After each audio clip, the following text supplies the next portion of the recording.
সবাইকে শুভ সন্ধ্যা জানিয়ে সমিশের আরো একটি ইতিহাসের ক্লাসে আপনাদের স্বাগত জানাচ্ছি। বিগত ২ পর্বের ক্লাসে আমরা দিল্লি সুলতানের প্রতিষ্ঠা এবং ইলতুৎমিশের যে প্রাথমিক জীবন ছিল সেটা নিয়ে আমাদের আলোচনা শেষ করেছি। আজকে আমরা দেখব যে দিল্লি সুলতানি সাম্রাজ্যের সুদৃঢ়করণের পথে ইলতুৎমিশের সামনে যেই সমস্ত সমস্যাগুলি ছিল সেইগুলি কি ছিল এবং কি উপায়ে তিনি এই সমস্যাগুলিকে সমাধান করেছিলেন বা সমস্যাগুলিকে নিরসন করেছিলেন। ঠিক আছে? তো উইদাউট ওয়েস্টিং এনি টাইম আমরা আমাদের মূল যে প্রসঙ্গ আছে সেখানে চলে যাচ্ছি। ঠিক আছে? তো আমরা ইতিপূর্বে দেখেছি যে কুতুবউদ্দিনের মৃত্যুর পর কিছুকালের জন্য আরাম শাহ কিন্তু দিল্লির সিংহাসনে আরোহণ করেছিলেন এবং আরাম শাহকে দেখতে পাই যে আমরা উৎখাত করে কিন্তু পরবর্তীকালে ইলতুৎমিশ সিংহাসনে বসেন এবং আরাম শাহের শাসনকালটা ছিল একদমই ক্ষণকাল। ঠিক আছে? এবং আরাম শাহ ছিলেন যে লাহোরের যারা আমিরি ছিল তাদের দ্বারা মনোনীত এবং ইলতুৎমিশ ছিলেন দিল্লির যারা গুরুত্বপূর্ণ আমিরি ছিল তাদের দ্বারা মনোনীত। এবার সিংহাসনে ইলতুৎমিশ বসে গেছেন ১২১১ খ্রিস্টাব্দে। কিন্তু সিংহাসনে বসার পর উনি উপলব্ধি করলেন যে কুতুবউদ্দিন আইবকের সময়কাল থেকে বেশ কিছু দীর্ঘায়িত বা দীর্ঘসূত্র সমস্যা উনি রেখে গেছেন। এবার উনার যে পূর্বসূরি আছেন, ইলতুৎমিশের যে পূর্বসূরি আছেন কুতুবউদ্দিন আইবক, যেই অসমাপ্ত বা সমাধান না হওয়া সমস্যাগুলি রেখে গেছেন, সেগুলিকে সমাধান করার জন্য এবার ইলতুৎমিশ কিন্তু উদ্যোগী হলেন এবং সমস্যাগুলি কি ছিল সেগুলি আমাদের আগে বুঝতে হবে। তাহলেই আমরা বুঝতে পারবো যে সমাধান গুলি উনি কিভাবে করেছিলেন। খুবই ইন্টারেস্টিং হতে চলেছে আজকের ক্লাসটা। আ সঙ্গে থাকো, দেখতে পাবে কি সমস্যা ছিল। ঠিক আছে? সমস্যা কি ছিল দেখো। দেখবে বাংলায় একটা কথা আছে, বাবার সম্পত্তি শুধু পেলেই হয় না। বাবার প্রচুর সম্পত্তি আছে, ছেলে রক্ষা করতে পারেনি। তাহলে সম্পত্তি গেইন করা কঠিন, কিন্তু সম্পত্তিকে রক্ষণাবেক্ষণ করা, টিকিয়ে রাখা আরো কঠিন। ঠিক আছে? এইবার আমরা দেখতে পাবো যে কুতুবউদ্দিন আইবক দিল্লি সুলতানির যে চারাগাছটা ছিল সেটা লাগিয়ে দিয়ে গেছেন। এইবার এই চারাগাছটাকে কিভাবে উনি রক্ষণাবেক্ষণ করেছেন ইলতুৎমিশ তার যে উত্তরসূরি এবং কিভাবে চারাগাছটা একটা মহির হয়ে পরবর্তীকালে পরিণত হচ্ছে। যে ১২০৬ থেকে একদম ১৫২৬ সাল পর্যন্ত তার চলবে নিরবিচ্ছিন্নভাবে। ঠিক আছে? মাঝখানে সাম্রাজ্য পরিবর্তন হবে অবশ্যই বা বংশ পরিবর্তন হবেই। কিন্তু চলেছে বহুদিনই সেটা, না? সিংহাসনে বসছেন, দেখো কি সমস্যা আছে। সিংহাসনে সিংহাসনে আরোহণ করে ইলতুৎমিশ নানা কঠিন সমস্যার সম্মুখীন হতে হন। খুব চ্যালেঞ্জিং সিচুয়েশন। কি সিচুয়েশন দেখো। প্রথম হলো কুতুবউদ্দিনের সহকর্মী ও সিন্ধু দেশের শাসনকর্তা নাসিরউদ্দিন কুবাচা নিজেকে স্বাধীন নরপতি রূপে ঘোষণা করে লাহোর জয় করেন ও পাঞ্জাব দখলের পরিকল্পনা করেন। ঠিক আছে? কুতুবউদ্দিন আইবকের যে কলিগ ছিল, সহকর্মী ছিল, হ্যাঁ, নাসিরউদ্দিন কুবাচা, সে কিন্তু সিন্ধু দেশের শাসনকর্তা ছিল। আমরা কি দেখতে পাচ্ছি যে সিন্ধু দেশের শাসনকর্তা ছিল নাসিরউদ্দিন কুবাচা এবং ভারতের যে অংশটা ছিল তার শাসনকর্তা ছিল কিন্তু ও কুতুবউদ্দিন আইবক। কলিগ ছিল তারা। ঠিক আছে? তো নাসিরউদ্দিন কুবাচা নিজেকে এজ এ এম্পায়ার ঘোষণা করেন, এজ এ সুলতান ঘোষণা করেন এবং স্বাধীন ঘোষণা করার পর উনি কি করেন? লাহোর জয় করে নেন। লাহোর কিন্তু দিল্লি সুলতানির অংশ ছিল তৎকালীন সময়ে। ঠিক আছে? এবং পাঞ্জাব দখলের জন্য কিন্তু অলরেডি প্ল্যানিং এন্ড প্লটিং শুরু করে দেন অলরেডি। এই মুহূর্তে কুতুবউদ্দিন আইবকও মরে গেছেন। কুতুবউদ্দিন আইবকের পরে একজন অযোগ্য শাসক বসেছেন, যার ফলে সাম্রাজ্যের আরো ক্ষতি হয়েছে এবং এখন ইলতুৎমিশের সামনে প্রথম সমস্যা হলো বা প্রথম চ্যালেঞ্জ হলো নাসিরউদ্দিন কুবাজা, যে তার পূর্বসূরি শ্বশুরের সহকর্মী, একদম ঘাঘু জিনিস, মুলতান এবং উৎসের শাসনকর্তা, সিন্ধুর শাসনকর্তা। ঠিক আছে? নাসিরউদ্দিন কুবাচা, সে লাহোর জয় করেছে এবং পাঞ্জাব জয় করার পরিকল্পনা করছে এবং নিজেকে স্বাধীন নরপতি হিসেবে ঘোষণা করেছে। তো সেটা হলো চ্যালেঞ্জ নাম্বার 1। এবার চ্যালেঞ্জ নাম্বার 2, কুতুবউদ্দিনের প্রবল প্রতিদ্বন্দ্বী আরেকজন কম্পিটিটর, সেও আবার কলিগ। কে? তাজউদ্দিন ইলদুস।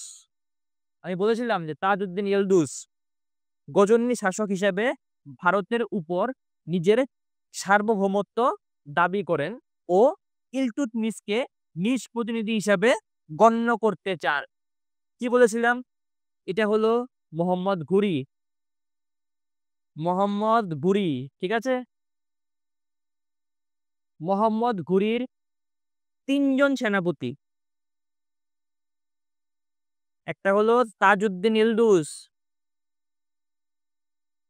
আমি আগের ক্লাসে বলেছিলাম, এখন আবার বলছি, তাজউদ্দিন ইলদুস। আরেকজন হলেন নাসিরউদ্দিন কুবাচা।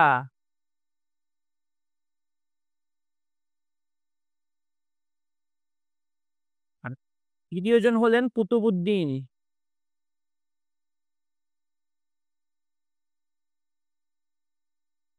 যেই মাত্র ঘুরি মারা যান, সেই মাত্র তাজউদ্দিন হয়ে যান ঘুরির সিংহাসনে বসে যান গিয়ে। যে গজনী ছিল তার সিংহাসনে বসে যান। নাসিরউদ্দিন হয়ে যান সিন্ধুর স্বাধীন নরপতি। মোহাম্মদ ঘুরির আন্ডারে উনি সিন্ধুর শাসক ছিলেন, ঠিক আছে? এবং কুতুবউদ্দিন ভারতের অংশের দায়িত্বে ছিলেন, উনি ভারতটাকে স্বাধীন করে নেন, ভারতের যে বিজিত অংশ ছিল মোহাম্মদ ঘুরির। এবার তাজউদ্দিন ইলদুস বলছে যে যেহেতু আমি মোহাম্মদ ঘুরির সিংহাসনে বসেছি, সেহেতু নাসিরউদ্দিনের যে সিন্ধু আছে সেই জায়গাটা এবং কুতুবউদ্দিনের যে ভারত আছে সেটার উপর আমার অধিকার। কুতুবউদ্দিন বলছেন যে না, তাজউদ্দিনের তো অধিকার নেই, উল্টো ভারতের উপর আমার অধিকার, ঠিক আছে? সেই অবস্থায় কুতুবউদ্দিনে মারা যান। তারপরে আরাম শাহের পরে আমরা দেখতে পাচ্ছি যে ইলতুৎমিশ সিংহাসনে বসছেন। এবং ইলতুৎমিশ সিংহাসনে বসার পর দেখতে পান যে উনার যে শ্বশুর ছিলেন কুতুবউদ্দিন, তার যে কলিগসরা ছিল এবং শত্রুরা ছিল, সহকর্মী এবং শত্রুরা ছিল, তারা অলরেডি এখানে প্ল্যানিং প্লটিং করে নিয়েছে। নাসিরউদ্দিন কুবাচা বলছে যে আমি স্বাধীন নরপতি সিন্ধুর এবং আমার লাহোর তো আমি নিয়েছি, এবার পুরো পাঞ্জাব আমার লাগবে। পাঞ্জাব বলতে এখনের যে পাঞ্জাব প্রভিন্সটা আছে ভারতবর্ষের সেটা না, পাঞ্জাব আরো বড়, বর্তমানে পাকিস্তানেও বেশ বিশাল বড় অংশ চলে গেছে পাঞ্জাবের। এ পুরোটা আমার লাগবে, এটা সম্পূর্ণ ফার্টাইল ল্যান্ড, যেটার উপর কিন্তু ভারতীয় শাসন ব্যবস্থা নির্ভর করতো, কারণ সেখান থেকে প্রচুর পরিমাণে রাজস্ব আসতো।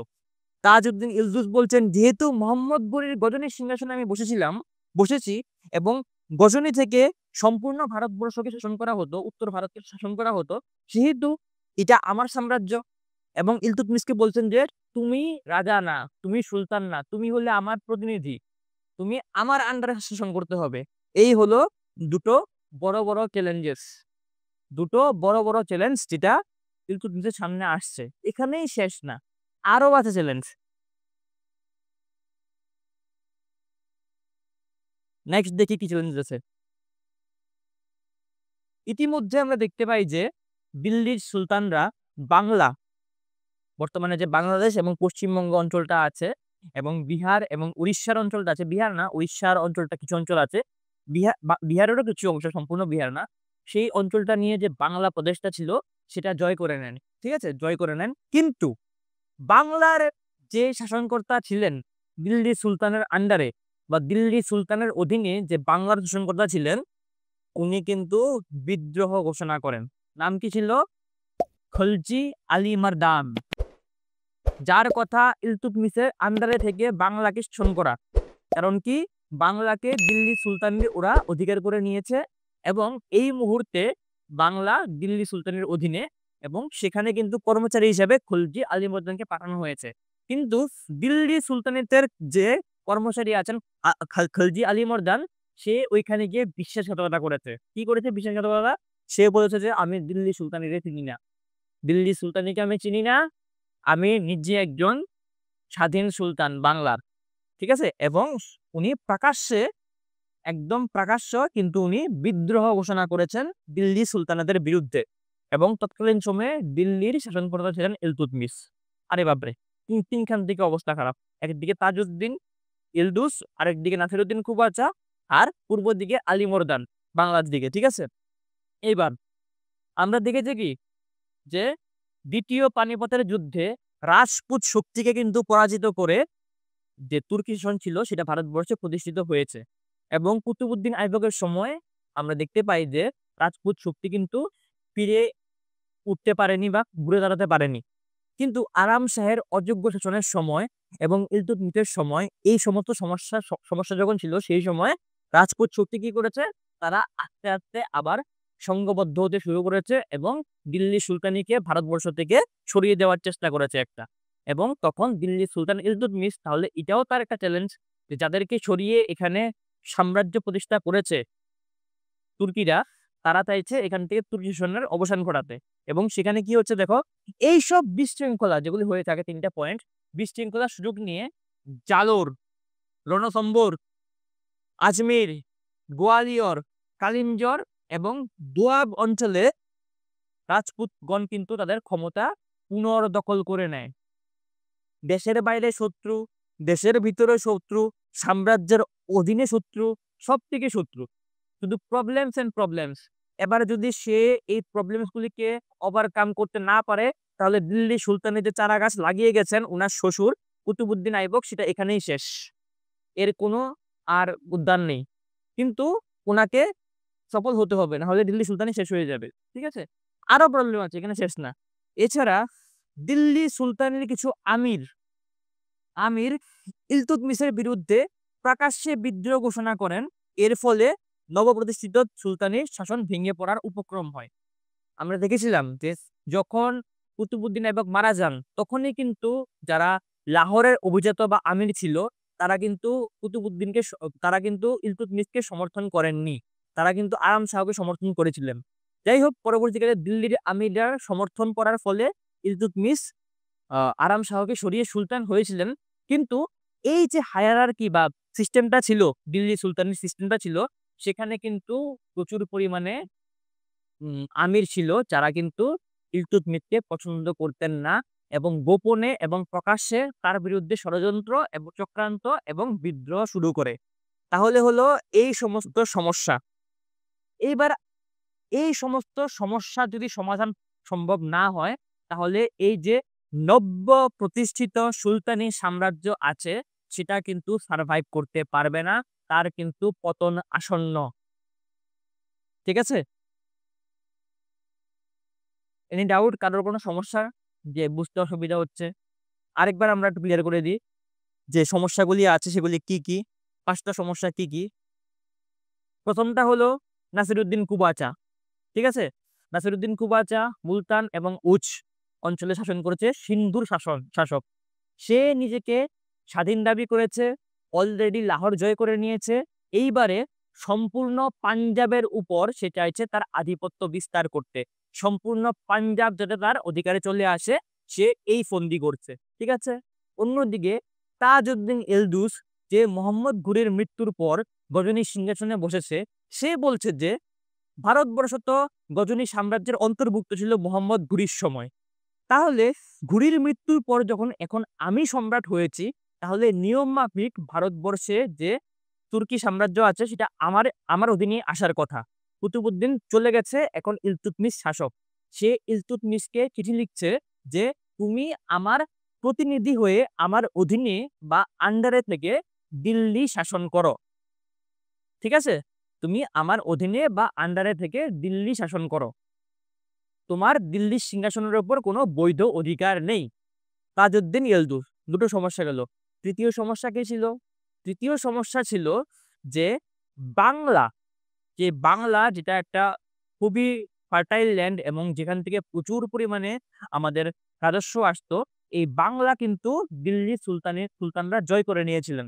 এবং ওই অঞ্চলে শাসন কার্য পরিচালনা করার জন্য কিন্তু খুলজি আলীবর্দীকে পাঠানো হয়েছিল এজ এ শাসনকর্তা বা কর্মচারী হিসাবে।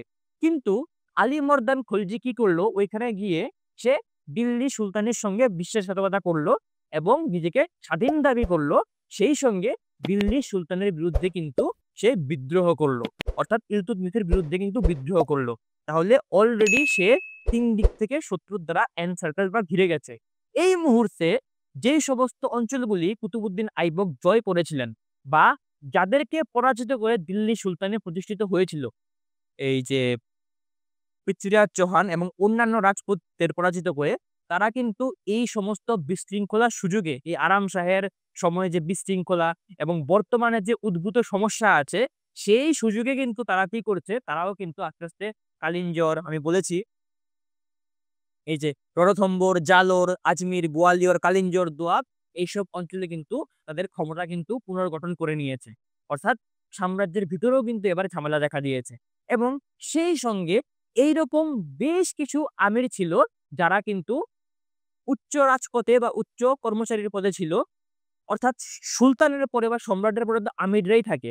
যেখান থেকে আমরা কর্মচারী নিযুক্ত হয়, যেখান থেকে তারা সুলতানকে সাম্রাজ্য পরিচালনার ক্ষেত্রে সাহায্য করে থাকেন। তারাই হলো আমির বা অভিজাত সম্প্রদায়। তো এরকম বেশ কিছু অভিজাত ছিল যারা কিন্তু শামসুদ্দিন ইলতুৎমিশকে পছন্দ করতেন না এবং প্রকাশ্যে এবং গোপনে ২ ভাবেই কিন্তু তার বিরুদ্ধে চক্রান্ত, ষড়যন্ত্র এবং বিদ্রোহে লিপ্ত হয়েছেন। এইবার ইলতুৎমিশের সামনে চ্যালেঞ্জেস গুলি হলো এইগুলি যে একটা, একটা করে সবগুলি সমস্যার সমাধান করতে হবে। যদি সে একটা জায়গায়ও ফেল হয়ে যায় তাহলে কিন্তু যেই দিল্লি সুলতানি সাম্রাজ্য প্রতিষ্ঠা করে দিয়ে গেছেন তার শ্বশুর সেটাকে তিনি রক্ষা করতে পারবেন না। সেটাকে তিনি রক্ষা করতে পারবেন না এবং সেই সঙ্গে একটা মঙ্গোল আক্রমণেরও পয়েন্ট আছে। মঙ্গোল আক্রমণেরও একটা দিক আছে। সেটার জন্য আমরা আলাদাভাবে পড়ব। যে মঙ্গোল আক্রমণের হাত থেকেও কিন্তু উনি দিল্লি সাম্রাজ্যের শিশু চারা গাছকে রক্ষা করেছিলেন। ঠিক আছে? তো এইগুলি হলো মোটামুটি আমাদের সমস্যাগুলি, ইলতুৎমিশের সমস্যা। ঠিক আছে? পরবর্তী ক্লাসে আমরা দেখব যে ইলতুৎমিশ কি উপায়ে এই সমস্ত সমস্যাগুলিকে সমাধান করেছিলেন। one after another উনি কিভাবে একটার পর একটা সমস্যা সমাধান করেছিলেন এবং দিল্লির সুলতানিকে রক্ষা করেছিলেন। আমি বলে দিয়েছিলাম করেছিলেন কিন্তু উনি কি পারবেন রক্ষা করতে? সেটা জানার জন্য কিন্তু আমাদের পরবর্তী ক্লাস দেখতে হবে। আর যদি তোমরা জানো যে রক্ষা করেছিলেন, কিভাবে করেছিলেন সেটা জানার জন্য কিন্তু পরবর্তী ক্লাস দেখতে হবে। Thank you.